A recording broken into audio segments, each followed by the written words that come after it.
अब हम 35 वीक्स पे पहुंच गए। 35 वीक्स पे बच्चा 46 सेंटीमीटर 2.4 केजी का हो गया। बच्चे का साइज़ बढ़ रहा है, लेकिन जो बच्चे के आसपास का फ्लूइड है वो कम तेज़ी से बढ़ रहा है, तो इसलिए आपको फीटल मूवमेंट थोड़ी कम परसीव हो सकती है जैसी पहले होती थी।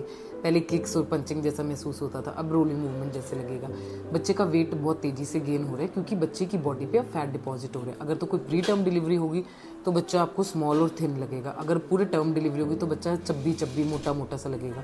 अब प्रेजेंटेशन फिक्स होना शुरू हो जाती है। अगर तो सर नीचे होगा तो उसे किसी फैनिक प्रेजेंटेशन कहते हैं, और अगर बटक्स नीचे होंगी तो उसे ब्रीच प्रेजेंटेशन कह रहे हैं। सारे ऑर्गन्स की डेवलपमेंट हो चुकी है, सिर्फ ब्रेन की डेवलपमेंट चल रही है।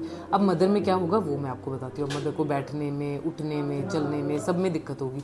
अब ब्रेस्ट से क्या हो सकता है, डिस्चार्ज निकल सकता है, उसे कोलोस्ट्रम कहते हैं।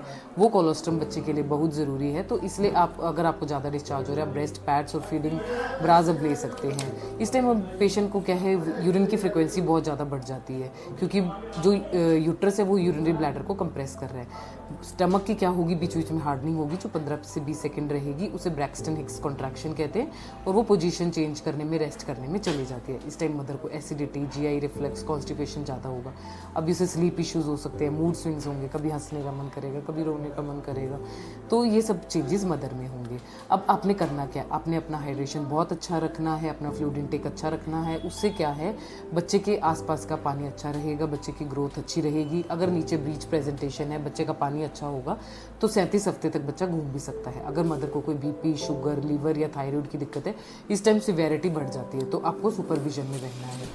कई बार मदर हमसे पूछती हैं कि बच्चे के गले में नाड़ू लिपटा हुआ है, उसे कहते हैं कि umbilical cord, loop of cord around the neck. Single umbilical cord है तो कोई घबराने की जरूरत नहीं है, उसमें आराम से नॉर्मल डिलीवरी हो सकती है। आप अपने डॉक्टर से पेन मैनेजमेंट ड्यूरिंग लेबर के लिए बात कीजिए, तो वो डॉक्टर आपको एपिड्यूरल एनेस्थीसिया के लिए बता देंगे। इंडिया में नहीं लेकिन बाहर वाटर बर्थ्स भी रिकमेंडेड है। अगर आपको अभी तक टी डैप की वैक्सीन नहीं लगी है तो आप अपने टी डैप की वैक्सीन लगवा लीजिए। इस टाइम आपने आयरन रिच फूड लेना है क्योंकि सारा आयरन बच्चे को जा रहा है।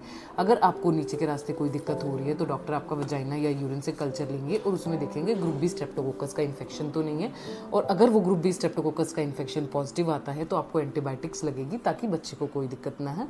एंड ज़्यादा जानने के लिए मुझे फॉलो कीजिए।